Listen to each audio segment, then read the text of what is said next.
Maybe the most mind-blowing Bible fact I've ever learned in my entire life. I've been waiting 6 years to get this out because it never fits in a sermon. Jesus ascended into heaven when he was standing on, in Acts chapter 1, the Mount of Olives. And he specifically said in Acts chapter 1, he said, I'm gonna come in the exact same way that I go. And there are other prophecies, I'm gonna read them here in a second, that specifically make it sound like it's clear when Jesus returns and he descends, he's gonna descend and stand right on top of the Mount of Olives again. Let's go a layer deeper. So if you're ever there on the Mount of Olives is east of the Temple Mount. So in Ezekiel 43, it's one of the passages that Jewish people for millennia have been like, that's a messianic prophecy. Listen really close.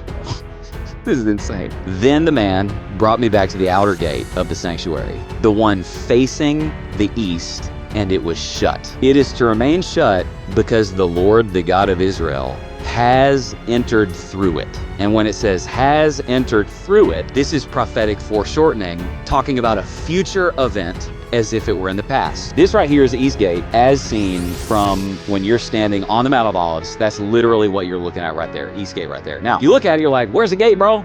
Because it's all bricked up. The guy's name was Sultan Suleiman. He conquered Jerusalem in 1517. The Islamic guy had fear of the future Messiah coming and this specific prophecy. And he's the dude that bricked up the East Gate because he was going, I'm gonna make sure that prophecy can never get fulfilled. Okay, now check this out. Zechariah 14:3-5. His feet shall stand upon the Mount of Olives, which faces Jerusalem on the east. And the Mount of Olives shall be split in two from east to west, making a large valley. Half of the mountain shall move to the north and half of it to the south. In 1964, look this up. There's a million news stories about this. These Jewish dudes want to build a hotel on the top of the Mount of Olives. They've got to get a geological survey done before they build on the top of a historic mountain. When they do the geological survey, they discover that there is a fault line that runs right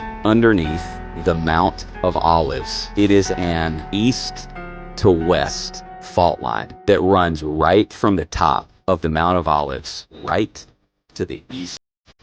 When Jesus returns, he'll descend on that mountain. And I think what's going to happen is the Bible talks about the earth and the heavens being shaken. I think that in fulfillment of this prophecy, that whole valley will just do this. All those stones that dude put in front of that thing are going to fall right down. Yeah. And he's going to walk right through that thing, stand on that Temple Mount and be like, where are you at now?